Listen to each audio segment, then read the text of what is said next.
Infidelity does not occur due to couple issues, sexual issues, or any other practical problem. It occurs due to relationship addiction, which is an advanced condition of psychological disorder and causes immersion into the other's response or attention. People in infidelity behaves in the way they destroy relationships with people who give stress regarding their infidelity.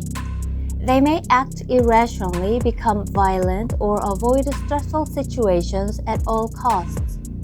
The victimized spouses of spouse infidelity suffer from difficult situations repeatedly, and they also start to destroy themselves and other people. They did not commit infidelity, but their post-traumatic stress makes them act irrationally, become violent, and avoid stressful situations at all costs. They want to get out of the unfortunate situation and become happy.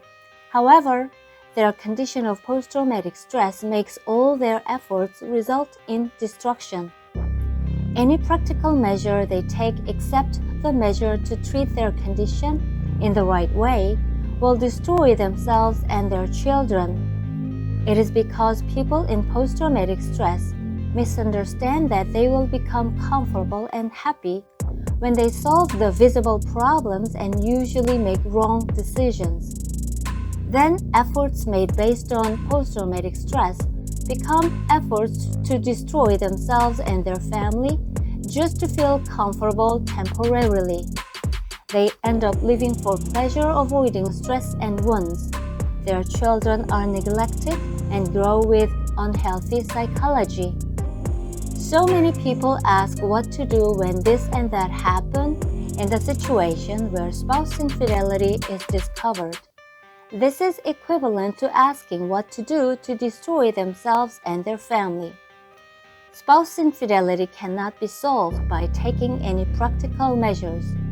All problems that occur due to spouse infidelity can be solved only when the spouse in infidelity decides and makes efforts to treat the relationship addiction. The same applies to post-traumatic stress. Post-traumatic stress can be cured only when the victimized spouse decides and makes efforts to treat the condition in the right way, regardless of the circumstance. Actually, when you don't treat post-traumatic stress in the right way, but the situation gets better, the condition deteriorates even further and eventually cause more severe destruction. Both the spouse in infidelity and the victimized spouse must treat their psychological condition before they do anything.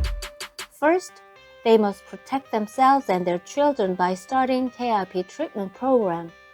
Then they can give the spouse in infidelity an opportunity to treat relationship addiction.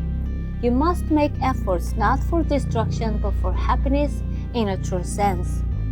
Typical destructive measures include collecting evidence, filing lawsuits, getting a divorce, taking psychology counseling, and revenge affair. Some people choose to get immersed into children, work, religion, study, or hobbies. Others try to restore sexuality by going on a diet, taking plastic surgery, or taking sex training. Any activity that causes obsession and dependency aggravates post-traumatic stress.